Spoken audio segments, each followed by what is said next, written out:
اللهم بارك على محمد وعلى آل محمد كما باركت على إبراهيم وعلى آل إبراهيم إنك حميد مجيد. حضرات، 11واں سپارہ سورہ توبہ یعنی سورہ برات. اس سورت کے دو نام ہیں، ایک نام ہے توبہ، ایک نام ہے برات.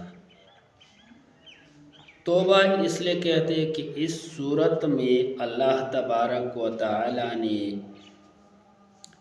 3 بندے جو ایسے تھے جس سے کوئی غلطی ثابت ہو گئی تھی اور وہ تینوں بندوں کے توبے اللہ کریم نے قبول فرمائی ہیں. اس وجہ سے سورت کا نام سورہ توبہ رکھا. دوسرا نام ہے سورہ برات. برات کے معنی ہے، مطلب ہے بیزار ہو جانا، دور ہو جانا، کس سے تعلقات کو ختم کرنا. تو اس صورت میں ایک یہ واقعہ ہے کہ نبی کریم صلی اللہ علیہ وسلم نے کافر اور منافقوں سے تعلقات کو ختم کیا. دوسرا یہ واقعہ ہے کہ اس میں 3 صحابہ کرام ایسے تھے جو جنگ تبوک سے پیچھے رہ گئے تھے اور ان لوگوں کا توبہ اللہ قبول فرمایا. تیسری بات یہ ہے کہ اس صورت میں ابتدا میں جس طرح قرآن کا اصول ہے، روٹین ہے، ہر صورت سے آگے اللہ کریم کے نبی کریم صلی اللہ علیہ وسلم نے بسم اللہ کا اہتمام کیا ہے. سورہ برات، سورہ توبہ وہ صورت ہے جس کے ابتدا میں بسم اللہ نہیں لکھی ہے. اس کی وجہ کیا ہے؟ اس کی وجہ یہ ہے کہ صلح حدیبیہ کے موقع پہ رسول اللہ صلی اللہ علیہ وسلم کے ساتھ جو کافروں نے معاہدہ کیا تھا، لوزنامہ کیا تھا، وہ انہوں نے توڑ دیا. تو عربی کا یہ قاعدہ ہے کہ جس قاعدے میں اعتبار نہ ہو، یعنی لوگ بے اعتباری کریں، تو اس کو تحریر کرنا ہو تو اس کے آگے اس کا جو سرخط ہے، فہرست ہے، یا جس کو عام زبان میں آج کل ہمارے نوجوان ٹائٹل بولتے ہیں، وہ ٹائٹل ہے، وہ نہیں لکھی جاتی. تو اس وجہ سے اس سے آگے پہلے شروع میں رسول اللہ صلی اللہ علیہ وسلم نے بسم اللہ نہیں لکھی. حالانکہ قرآن پاک میں تمام صورتوں میں جو ہے نا بسم اللہ لکھی، لیکن اس صورت میں نہیں ہے. تو اس واقعے کے طرف اشارہ ہے جب رسول اللہ صلی اللہ علیہ وسلم اپنے روٹین کے مطابق، اپنے ترتیب کے مطابق جب کسی علاقے پہ جا رہے تھے یا کسی غزا میں، جہاد میں، تو صحابہ کرام کو یہ نہیں فرماتے کہ بھائی ہم نے پلان علاقے پہ جانا ہے.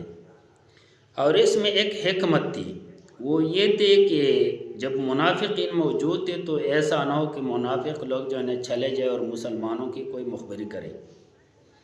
مثال کے طور پر جب رسول اللہ صلی اللہ علیہ وسلم لشکر تیار کر رہے تھے مشرق کے طرف، تو وہ مغرب کے بارے میں ذکر کرتا صحابہ کرام سے کہ بھائی مغرب کا جو راستہ ہے فلان علاقے کا، اس کے کیا حساب کتاب ہے، کتنا سفر ہے، کس طرح. تو پھر وہ مشرق کی طرف آپ صلی اللہ علیہ وسلم نکلتے تھے، مغرب کی طرف نہیں.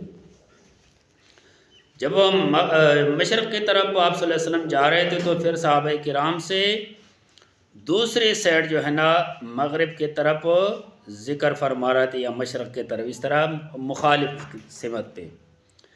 لیکن یہ ایک ایسا معرکہ ہے مسلمانوں اور کافروں کے درمیان کہ اس میں سفر بھی کافی زیادہ تھی، اور اس سفر میں اس مارکہ میں گرمی بھی بہت زیادہ تھی، اور اس کے لیے قربانی کی زیادہ ضرورت تھی۔ تو اس لیے رسول اللہ صلی اللہ علیہ وسلم نے سب سے پہلے صحابہ کرام سے منبر پہ تشریف فرما ہے، خطبہ دیا، اور خطبے کے بعد فرمایا کہ یہ معرکہ تبوک جو ہے نا، اس کے لیے جانا ہے، کئی لوگوں کے مجاہدین کی ضرورت ہے، بہت زیادہ لوگوں کی، اور اس کے لیے تیاری کرو۔ تو اس معرکے کے لیے جو حضرت کعب رضی اللہ تعالیٰ عنہ، کعب بن مالک، اور دوسرا صحابی ہے ہلال بن امیہ، تیسرا صحابی ہے مرارہ بن ربیع رضوان اللہ تعالی علیہم اجمعین۔ یہ تینوں صحابہ کرام ایسے تھے کہ یہ تینوں لڑائی کے لیے جو ہے نا تیار نہیں ہوئے۔ اس میں حضرت کعب بن مالک رضی اللہ تعالیٰ عنہ اپنی کہانی واقعہ خود فرما رہے ہیں کہ ہمیشہ کے لیے میرے پاس کچھ بھی نہیں تھے، جب بھی میں لڑائی کے لیے جاتا تھا تو میں بہت مصیبت میں ہوتا تھا، یعنی میرے پاس خرچہ نہیں تھا، کھانے پینے کے لیے سامان نہیں تھا، یا کوئی سواری نہیں تھے۔ لیکن اس دفعہ جب رسول اللہ صلی اللہ علیہ وسلم نے اعلان فرمایا کہ بھائی معرکہ تبوک کے لیے تیار ہو جاؤ، تو میرے پاس ہر چیز موجود تھی، اور میں بالکل تیار تھا، اور میں دل میں سوچتا تھا کہ جب بھی میں ارادہ کروں تو میرے پاس تو ہر چیز موجود ہے، تیاری کی کیا ضرورت ہے، میں نکل جاؤں گا۔ اس سال میرے پاس 2 ڈاچیاں تھی، 2 اونٹنیاں، تو میں نے بولا کہ بھائی میرے پاس تو ہر چیز موجود ہے، چل آج تیاری کرنا ہے، کل کرنا ہے، پرسوں کرنا ہے، ترسوں کرنا ہے۔ اس میں چلتے چلتے یہاں تک کہ رسول اللہ صلی اللہ علیہ وسلم نے لشکر روانہ کیا، لیکن میری تیاری نہیں ہوئی، تو میں پیچھے رہ گیا۔ دوسری وجہ یہ ہے کہ یہاں کے جو فصل تھے، جو گرمی کا جو فصل ہے، کھجور ہے، کھجوروں کے باغات تیار تھے، کھجور تو بالکل پکے ہوئے تھے۔ اگر کوئی بندہ نکلتا تھا تو پھر وہ بندہ جو ہے نا، اس کا جو سال کا جو محنت ہے نا، سال کی محنت اور جو پھل ہے نا، وہ خراب ہو جاتے تھے۔ کچھ لوگ اس وجہ سے جو ہے نا رہ گئے، باغات کی وجہ سے۔ تو یہ فرماتے کعب رضی اللہ عنہ کہ میں اس طرح ڈیل کرنے میں میں رہ گیا، اور اس طرح ہلال بن امیہ اور مرارہ بن ربیع رضی اللہ تعالیٰ عنہ وہ بھی رہ گئی۔ پھر میں نے سوچا کہ بھائی شاید میں لڑائی کے پیچھے جب معرکہ شروع ہو جائے گی تو اس وقت میں شاید پہنچ جاؤں گا۔ اس نیت میں آہستہ آہستہ حتیٰ کہ رسول اللہ صلی اللہ علیہ وسلم معرکے سے واپس آ گئے۔ جب رسول اللہ صلی اللہ علیہ وسلم واپس آئے تو آپ صلی اللہ علیہ وسلم کی یہ عادت مبارکہ تھی کہ جب بھی سفر سے واپس آتے تھے تو مسجد میں سب سے پہلے جا کے 2 رکعت صلاۃ تحیۃ المسجد ادا کرتے تھے، اور پھر اس کے ساتھ جو ہے نا جتنی بھی صحابہ کرام تھے سب ملتے تھے۔ جب رسول اللہ صلی اللہ علیہ وسلم مسجد میں آ گئے تو میں بھی مسجد میں آ گیا، اور میں نے بھی دیکھتا ہوں کئی لوگ آ رہے منافقین جو لڑائی کے لیے نہیں گئے تھے، اور لوگوں کو منع کیا تھا کہ لا تنفروا فی الحر، گرمی میں نہ نکلو، یہ مسلمان تو پاگل ہے، گرمی میں لڑائیاں کرتے، تو نہ نکلو۔ ایسے منافق آتے تھے اور رسول اللہ صلی اللہ علیہ وسلم کے سامنے عذر معذرت پیش کرتے تھے کہ بھائی اس وجہ سے میں نہیں گیا، اس وجہ سے نہیں گیا، اور قسمیں اٹھا کے رسول اللہ صلی اللہ علیہ وسلم ان کی ظاہری باتوں کو مانتے تھے، اور پھر حوالہ کرتے تھے اللہ تعالیٰ کے ذمے کہ اللہ تعالیٰ بہتر فیصلہ کرے گا۔ کئی منافقین آ گئے اور اسی طرح بری ہو گئے۔ تو یہ کعب رضی اللہ تعالیٰ عنہ فرماتے کہ میرے دل میں خواہش آ گیا کہ جا کے رسول اللہ صلی اللہ علیہ وسلم اب غصے میں ہے، اس کے ساتھ کچھ نہ کچھ تذکرہ کرنے کہ میں اس وجہ سے نہیں گیا، اور اس سے پہلے میں جتنی بھی غزوات ہے، لڑائیاں ہیں، کسی لڑائی سے میں پیچھے نہیں ہٹا، تو ایک لڑائی میں نہیں گیا، کیا بات ہے رسول اللہ صلی اللہ علیہ وسلم معاف کرے گا۔ جب رسول اللہ صلی اللہ علیہ وسلم کا غصہ اتر گیا تو پھر میں دوبارہ جا کے عرض کروں کہ اللہ کے رسول ہماری دعائیں مغفرت کرو کہ اللہ مجھے معاف کرے۔ میرے دل میں کئی دفعہ یہ بات آ گئی، لیکن لوگوں نے بھی مجھے مشورہ دے دیا کہ اس طرح کرو، لیکن کعب رضی اللہ تعالیٰ فرماتے کہ پھر میں نے بولا کہ یہ تو اللہ کا رسول ہے، یہ کوئی عام آدمی نہیں ہے، اگر عام آدمی ہوتا تو پھر جا کے عذر معذرت کرو، لیکن یہ اللہ کا رسول ہے، اگر یہ ناراض ہو گیا تو پھر دنیا اور آخرت تباہ۔ اگر اس کے سامنے میں جھوٹ بولوں، بہانہ بناؤ، تو پھر میرے زندگی کا مطلب ہی کوئی نہیں ہے، میری زندگی میرے جینے کا فائدہ ہی کوئی نہیں۔ تو پھر میں نے بولا کہ بھائی سچ یہ کرنا ہے کہ میں رسول اللہ صلی اللہ علیہ وسلم کے سامنے جا کے سچ بولوں گا۔ تو جب میں رسول اللہ صلی اللہ علیہ وسلم کے سامنے آ گیا، سلام کیا، تو رسول اللہ صلی اللہ علیہ وسلم نے میرے سے سلام نہیں لیا۔ حالانکہ جب رسول اللہ صلی اللہ علیہ وسلم جہاد میں پہنچ گیا تھا، اس وقت رسول اللہ صلی اللہ علیہ وسلم نے فرمایا صحابہ کرام سے کہ کعب نظر نہیں آ رہا، کعب کہاں ہے؟ تو صحابہ نے بولا کہ شاید بعد میں آئے گا، رش اتنی زیادہ مجاہدین، شاید رش میں ہوگا۔ آپ صلی اللہ علیہ وسلم نے جواب نہیں دیا۔ میں نے دوسری دفعہ سلام کیا، تیسری دفعہ جب میں نے سلام کیا اور قریب آیا تو رسول اللہ صلی اللہ علیہ وسلم نے فرمایا کہ آ جاؤ، سامنے آ جاؤ۔ جب میں سامنے آ گیا تو رسول اللہ صلی اللہ علیہ وسلم نے مسکرا کے فرمایا کہ کعب، کس چیز نے تم کو روک رکھا تھا جہاد سے، غزا سے؟ تو میں نے کہا کہ حضور اگر آپ عام آدمی ہوتے تو میں کئی بہانے بنا کے آپ سے اپنے جان چھڑا لیتا کہ بھئی میں نے کئی جہادوں میں حصہ لے لیا تھا، میں نے کئی دفعہ چاندے دے دیا دین کے لیے، کئی دفعہ میں نے فلاں کیا، لیکن آپ اللہ کا رسول ہے، آپ کے سامنے میں کچھ بھی نہیں بول سکتا، صرف جو سچ ہے وہی سچ بولوں گا۔ آپ صلی اللہ علیہ وسلم نے فرمایا چل سچ بولو، لیکن میرے چہرے کے طرف آپ صلی اللہ علیہ وسلم نے نہیں دیکھا۔ میں نے کہا حضور اس سے پہلے جتنی بھی لڑائیوں میں میں شریک ہو گیا، میرے پاس جو ہے نا کچھ نہیں تھے، اس دفعہ میرے پاس 2 اونٹیاں تھے، 2 ڈھاچیاں، اور میرے پاس ہر شے تھے، لیکن میں جان بوجھ کے نہیں گیا۔ پہلے میں نے سوچا کہ چل بعد میں پہنچ جاؤں گا، لیکن بعد میں نہیں گیا۔ میں نے بولا چل فصل ہے، یہ فصل پک گیا، یہ فصل خراب ہو جائے گا، تو اس وجہ سے میں نہیں جا سکا۔ تو رسول اللہ صلی اللہ علیہ وسلم نے چہرہ مبارک کو دوسری طرف پہ موڑ دیا، اور آپ صلی اللہ علیہ وسلم نے فرمایا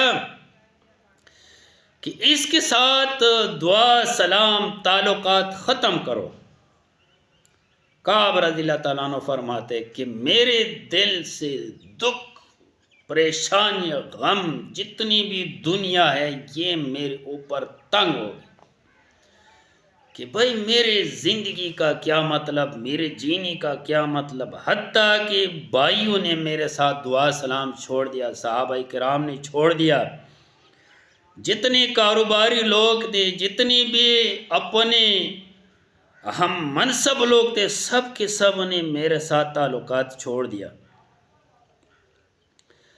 اتنے میں گھر میں چلا گیا اور پریشانی میں بیٹھا ہوا تھا۔ جب نماز کا ٹائم ہوتا تھا تو میں رسول اللہ صلی اللہ علیہ وسلم کے مسجد میں ساتھ آ کے نماز پڑھتا تھا، نماز سے فارغ ہو کے گھر میں جاتا تھا، لیکن میں سلام کرتا تھا، کوئی میرے سلام کا جواب نہیں دیتا تھا، اور میں آپ صلی اللہ علیہ وسلم کے چہرے انور کو بار بار دیکھتا تھا۔ آپ صلی اللہ علیہ وسلم میرے طرف کوئی دھیان، کوئی رجحان نہیں کرتا تھا۔ پھر میں نے جب نماز میں نیت باندھ کے نماز میں جب میں مشغول ہو جاتا، میں رسول اللہ صلی اللہ علیہ وسلم کو آہستہ آہستہ آنکھوں کی سیڈوں سے دیکھ رہا تھا کہ آپ صلی اللہ علیہ وسلم میرے لیے دیکھ رہا ہے یا نہیں۔ تو آپ صلی اللہ علیہ وسلم میرے طرف دیکھ رہا تھا، تو جب میں نماز سے فارغ ہو جاتا تو آپ صلی اللہ علیہ وسلم جو ہے نا وہ پھر دوسرے سائڈ پہ منہ مبارک کر دیتا۔ میں بہت تنگ ہو گیا، بلادری نے ہمارے ساتھ تعلقات ختم کر دیا۔ میں نے بولا کہ اگر اس حالت میں مر گیا تو رسول اللہ صلی اللہ علیہ وسلم میرا جنازہ نہیں پڑھائے گا۔ یہ میرے لیے بہت دکھ کی بات ہے، بہت افسوس کی بات ہے۔ اگر خدا نخواستہ رسول اللہ صلی اللہ علیہ وسلم مر گئے تو قیامت تک میرے لیے کوئی کامیابی نہیں ہے۔ بلادری تو چھوڑ دے کہ اللہ اور فرشتے بھی ہمارے ساتھ تعلقات چھوڑ دے گا۔ بہت پریشان تھا، لیکن اس دعا میں تھا کہ اللہ تعالیٰ ایسے ضلالت میں مجھے موت نہ دے وے، جب میرے سے رسول اللہ صلی اللہ علیہ وسلم راضی ہو جائے تو پھر میں راضی ہو جاؤں گا۔ تو پھر اس نے بولا کہ بھائی میں نے پوچھا کہ کوئی اور اس طرح میرے طرح بندے بھی ہے کہ نہیں ہے جو سچ کے ساتھ ہے اور اس طرح رکے ہوئے منافقین نہیں ہے؟ تو لوگوں نے کہا کہ ایک ہے ہلال بن امیہ اور ایک ہے مرارہ بن ربیع، وہ دونوں ہے۔ میں نے بولا چل ٹھیک ہے، ہم تینوں صحیح۔ انہوں نے بھی سچ بولا تھا کہ بھائی ہم فصل کی وجہ سے، ایک نے بولا کہ بھائی میرا فصل تیار ہو گیا تھا، پک گیا تھا، میں اس وجہ سے جہاد میں شامل نہیں ہو سکا۔ دوسرے نے بولا کہ بھائی میرے فیملی جو ہے نا، میرے گھر والے گئے تھے بہت دور، کافی سفر کے بعد جو ہے نا، عرصے کے بعد گھر میں آ گئی، تو اس لیے میں اس کے ساتھ مشغول ہو گیا، تو پھر جو ہے نا کیا کہتے ہیں نا، اس وجہ سے میں نہیں جا سکا، تیاری میں نے نہیں کی۔ پھر رسول اللہ صلی اللہ علیہ وسلم نے فرمایا مجھ سے کہ اپنی بیوی سے علیحدگی اختیار کرو۔ میں نے بولا کہ حضور میں سمجھا نہیں، میں طلاق دے دوں کہ نہیں ویسے تعلقات ختم کرو؟ فرمائے کہ بھائی تعلقات ویسے ختم کر دو، طلاق نہ دے، وہ اپنا کام خود کرنا ہے، کپڑے خود دھونا ہے، کھانا خود پکانا، سارا کچھ خود کرنا ہے۔ پھر میں نے بیوی سے پوچھا کہ آپ اس طرح کریں، آپ اپنے پیکے میں میکے میں چلے جاؤ۔ بیوی نے بولا کہ حضور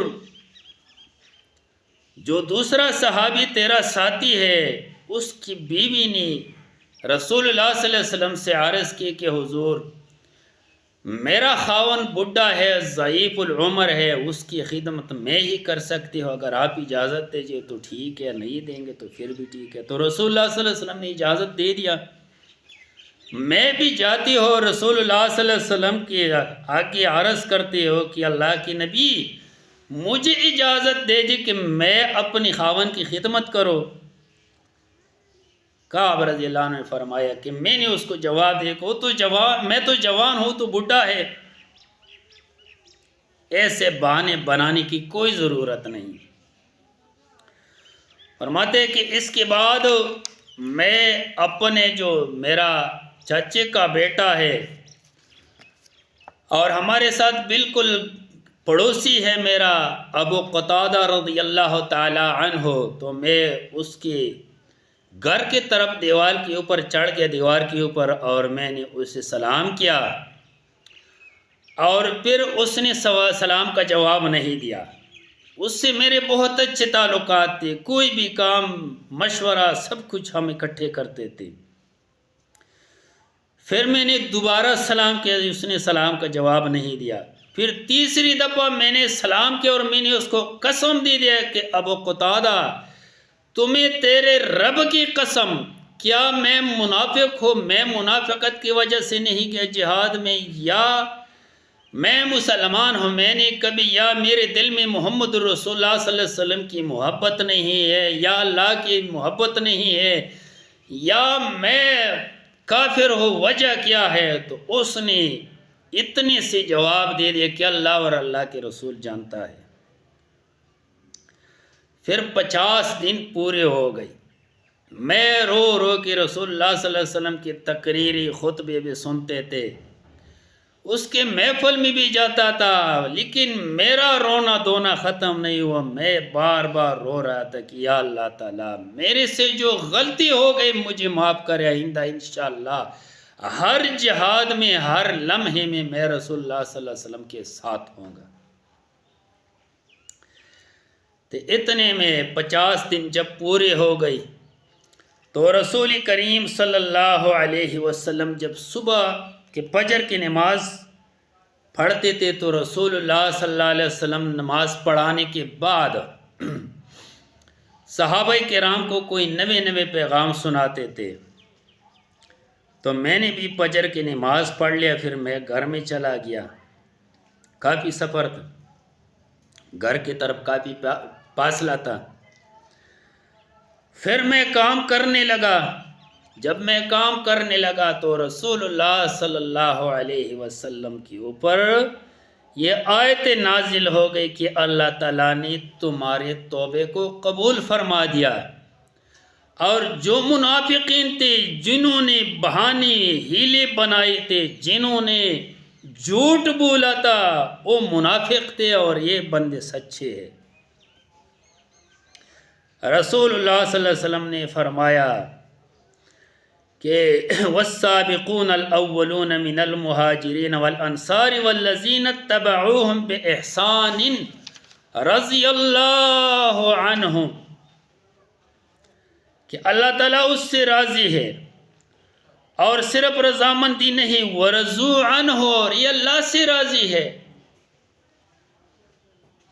اور اس کے ساتھ وَأَعَدَّ لَهُمْ جَنَّاتٍ تَجْرِي تَحْتَهَا الْأَنْهَارُ خَالِدِينَ فِيهَا أَبَدًا، اور اس کے لیے وہ کامیابی ہے جنتوں کے جس کے نیچے 4 قسم کے نہریں بہتے ہیں، اور ذَلِكَ الْفَوْزُ الْعَظِيمُ، یہ بڑی کامیابی ہے، بڑی خوشخبری ہے۔ تو رسول اللہ صلی اللہ علیہ وسلم نے صحابی کو فرمایا کہ جا کے کعب بن مالک اور ہلال بن امیہ اور مرارہ بن ربیعہ تینوں کو خوشخبری دے دو کہ اللہ تعالیٰ نے تم لوگوں کو معاف کر دیا۔ کعب بن مالک رضی اللہ تعالیٰ عنہ فرماتے کہ ایک صحابی ہے، وہ گھوڑے پہ چڑھ کے دوڑنے لگا کہ اگر میں لیٹ ہو جاؤں تو کوئی اور بندہ اس کو خوشخبری سنائے گا۔ تو یہ کعب بن مالک رضی اللہ عنہ فرماتے کہ میں دیکھتا ہوں کہ وہ گھوڑے پہ دوڑ دوڑ کے پہاڑی کے اوپر نظر آیا، اور اس نے ادھر سے ہاتھ اٹھا کے آواز دی کہ کعب مبارک ہو، تیرا توبہ قبول ہو گیا، تیرے حق میں اللہ کریم نے قرآن نازل فرمایا۔ تو میں اتنا صرف کہ جب انہوں نے یہ کہا کہ کعب مبارک ہو، صرف اس وقت میں فوراً سجدے میں گر گیا اور رونے لگا کہ یا اللہ شکر تو راضی ہو گیا، تیرا نبی راضی ہو گیا۔ میں فوراً سجدے میں گر گیا۔ یہ بعد میں سن لیا کہ اللہ نے تیرا توبہ کو قبول کر دیا۔ تو کعب بن مالک رضی اللہ تعالیٰ عنہ فرماتے ہیں کہ اس ٹائم میں نے رب کا شکریہ ادا کیا، اور اس ٹائم ایک بندہ پیدل دوڑ دوڑ کے آ رہا ہے کہ کعب مبارک ہو، تیرا توبہ قبول ہو گیا، اللہ کریم نے تیرا توبہ کو قبول کیا، اور تیرے حق میں اللہ کریم نے قرآن اتارا کہ رضی اللہ عنہم ورضوا عنہ وَأَعَدَّ لَهُمْ جَنَّاتٍ تَجْرِي تَحْتَهَا الْأَنْهَارُ خَالِدِينَ فِيهَا أَبَدًا ذَلِكَ الْفَوْزُ الْعَظِيمُ۔ تو میں نے خوشی میں آ کے دوسری بھائی سے کپڑے لے کہ بھائی کپڑے دے دے، کوئی دوست کھڑا تھا، وہ کپڑے میں نے پہن لیا، میرے پاس اتنی چیزیں تھی کہ میں اس کو بشارت دے دو خوشخبری میں۔ تو میں نے اپنے کپڑے نکال کے اس کو دے دیا کہ بھائی لو تجھے مبارک ہو، یہ میرے کپڑے خوشخبری تیرے لے آئی۔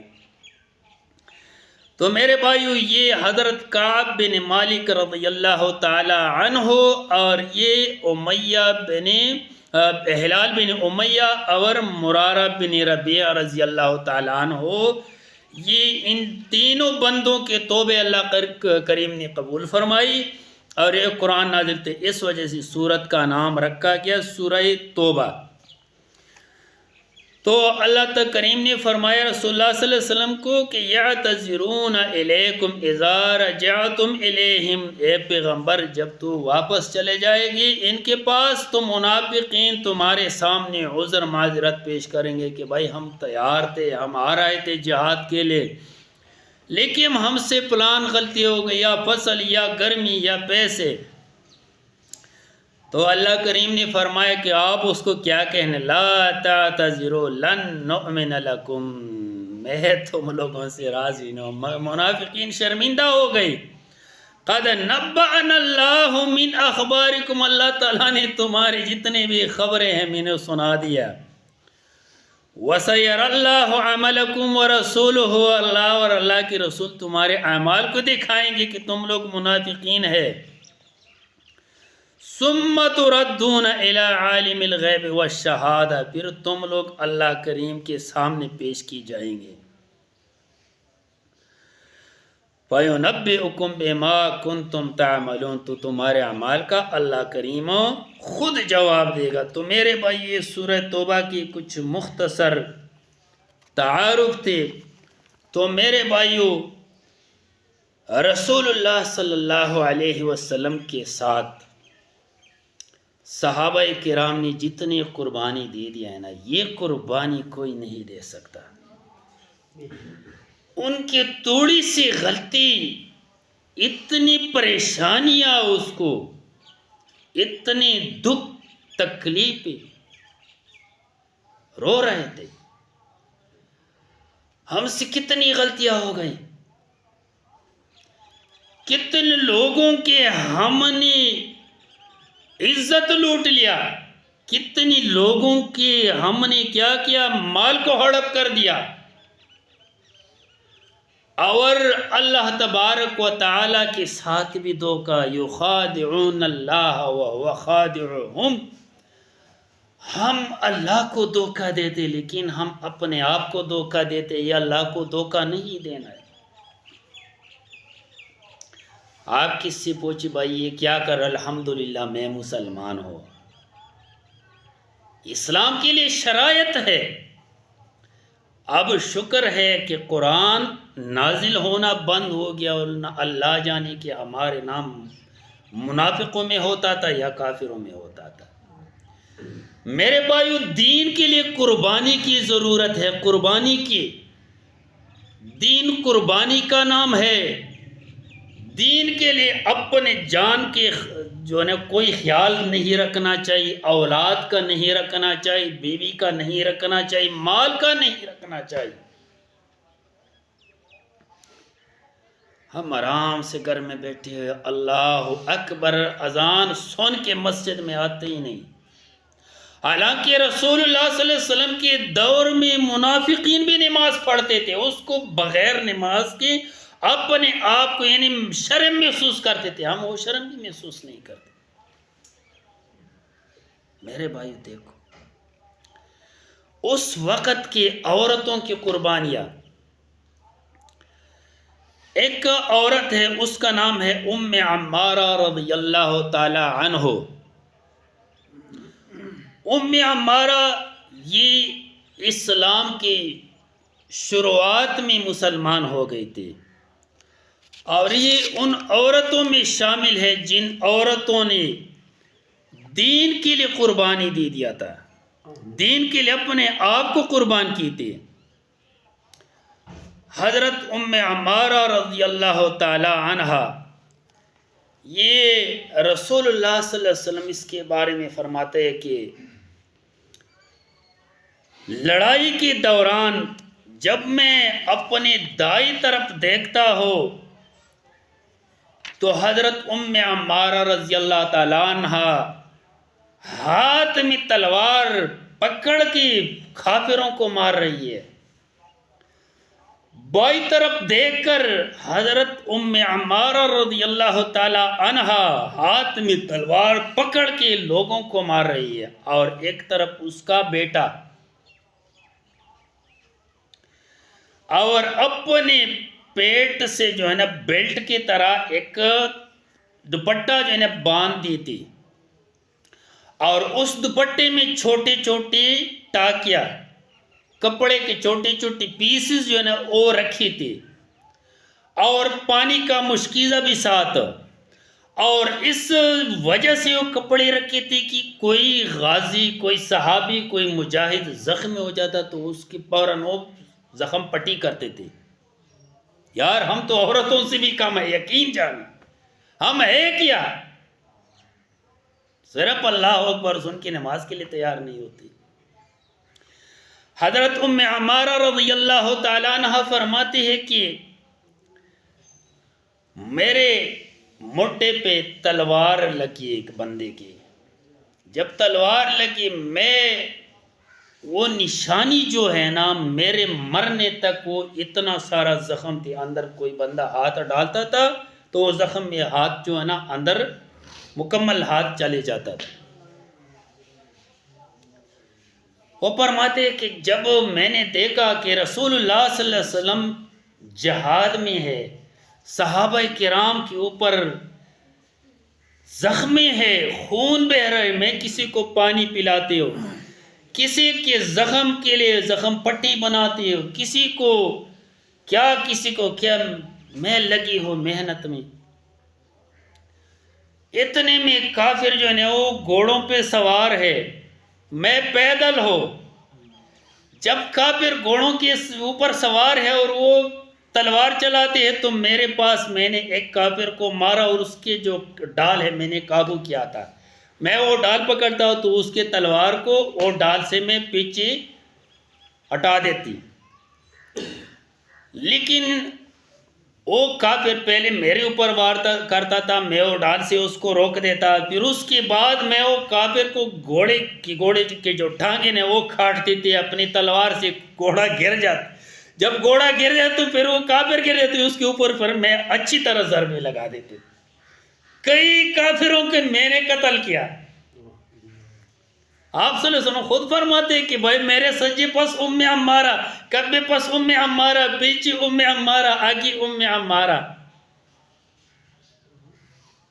یار ہم تو عورتوں سے بھی پیچھے ہے، ہمارا اسلام کدھر ہے؟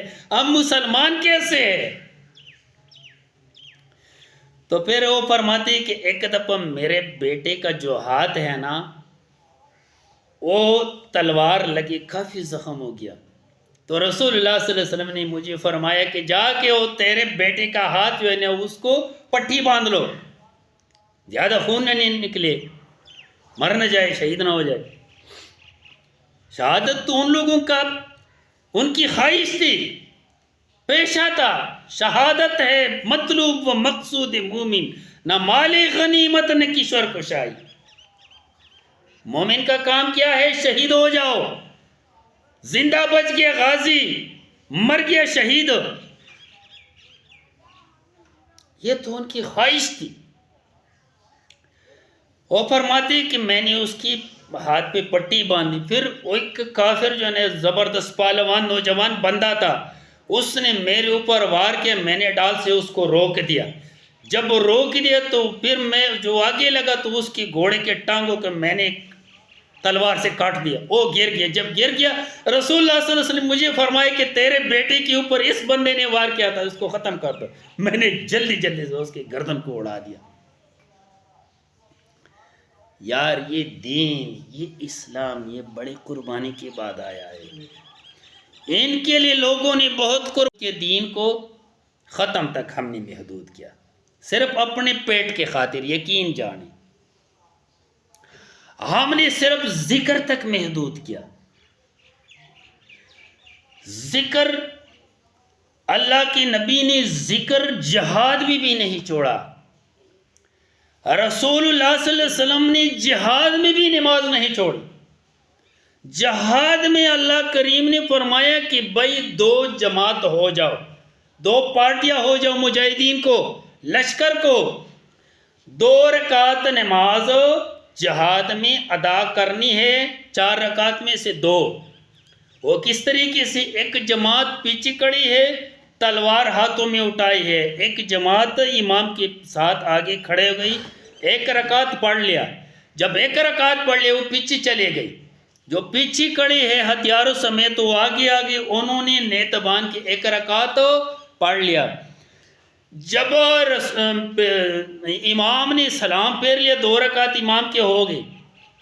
یہ طریقہ قرآن میں ہے، حدیثوں میں ہے، جب سلام پھیر لیا تو جو امام کے پیچھے کھڑے ہیں ان پارٹی نے ایک رکعت اور پڑھنی ہے کہ دو پوری ہو جائے، پھر انہوں نے سلام پھیرنی ہے، جو پیچھے کھڑے اس کی ایک رکعت رہ گئی، وہ آگے آ جائے گی اور وہ علیحدہ ایک ایک رکعت پڑھیں گے۔ یہ تو اللہ اور اللہ کے رسول نے جہاد میں بھی نماز کو نہیں چھوڑا۔ یار ہم گھروں میں سوتے ہوئے یار ہم نماز پڑھتے ہی نہیں۔